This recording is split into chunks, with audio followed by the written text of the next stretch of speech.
माझ्यासोबत यावं. खूप प्रश्न आहेत आणि आता काही लोकांनी बोलवले दाखवले.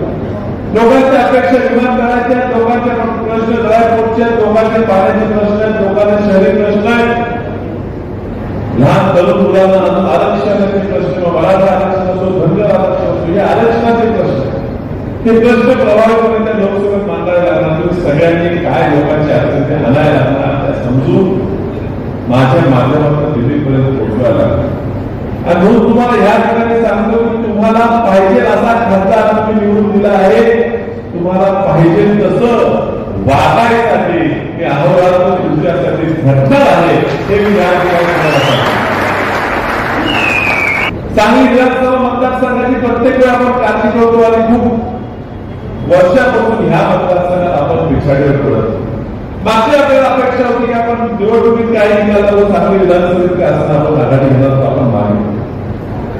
यावेळी आपल्याला आनंद हा झाला पाहिजे. फक्त विधानसभा क्षेत्रात आघाडी नाही तर सांगली शहरात आघाडी आहे, कुपड शहरात आघाडी आहे, सांगली ग्रामीणमध्ये आघाडी आहे.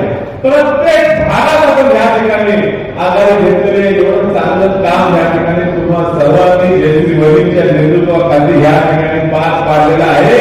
आणि म्हणून आज तुमच्या सगळ्यांचे मी मनापासून आभार मानतो. वडील तुमच्या पाठीशी 100% पूर्णपणे हे आपलं कुटुंब राहणार आहे. मी तुमच्या म्हणून तुमचा मुलगा म्हणून तुमचा धाकटा भाऊ म्हणून तुमच्याबरोबर खंबीरपणे उभं राहणार ही या ठिकाणी तुमच्या सर्व कार्यकर्त्यांच्यामुळे मी ग्वाही देतो. जो व्यक्ती विचार पाडणारा वर्षात 2 वर्षात लोकसभेवर अपक्ष असताना पाठवू शकतो तो आपल्या सगळ्यांना आपल्या हक्काचं आपल्या कष्टाचं तर निवडून देऊ शकतो ही अपेक्षा आपण आपल्या नेत्याकडे ठेवतो. आणि म्हणून आपण सगळे ह्या ठिकाणी येत असताना आमची इच्छा आहे ही जी एक संकल्पना आपण सगळ्यांनी दाखवला हा एक संकल्पना हा कायम राहिला. जो निर्णय होईल तो विधानसभेच्या दृष्टीने असो ना विधान परिषदेच्या दृष्टीने असो जो तुमचा निर्णय होईल तो निर्णय सोपा नाही पण तो घ्यावा लागणार आहे. बाळासाहेब तो घेतील आणि जो निर्णय घेतील ते आपल्या सगळ्यांनी मोठेपणाने मान्य करावा लागणार. हा काँग्रेस पक्ष हा विचार आम्ही एकत्र आलेलो आहे. विक्रम दादांना काहीतरी काम असल्यामुळे ते आज या ठिकाणी उपस्थित राहू शकले नाही पण विक्रम दादांना सोबत घेऊन सुद्धा आपल्या सगळ्यांना एकत्रित राहावं लागणार.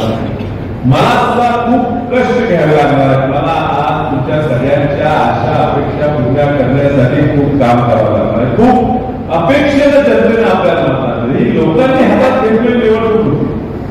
लोकांना पाहिजे होते की आता वसंतदादा कुटुंबातला माणूस पुन्हा एका पदावर गेला पाहिजे कारण त्याच्याकडनं अपेक्षा आहे. वसंतदादांच्या नातवाला एक संधी दिली पाहिजे. खासदारकी मिळाली म्हणजे आपलं काम संपलं नाही. खासदारकी मिळाली म्हणजे एक संधी आपल्याला मिळाली आहे. ते संधीचं सोनं करणं ही माझी जबाबदारी आहे. तुम्हाला प्रत्येकाला वाटलं पाहिजे की तुम्हीच खासदार आहे.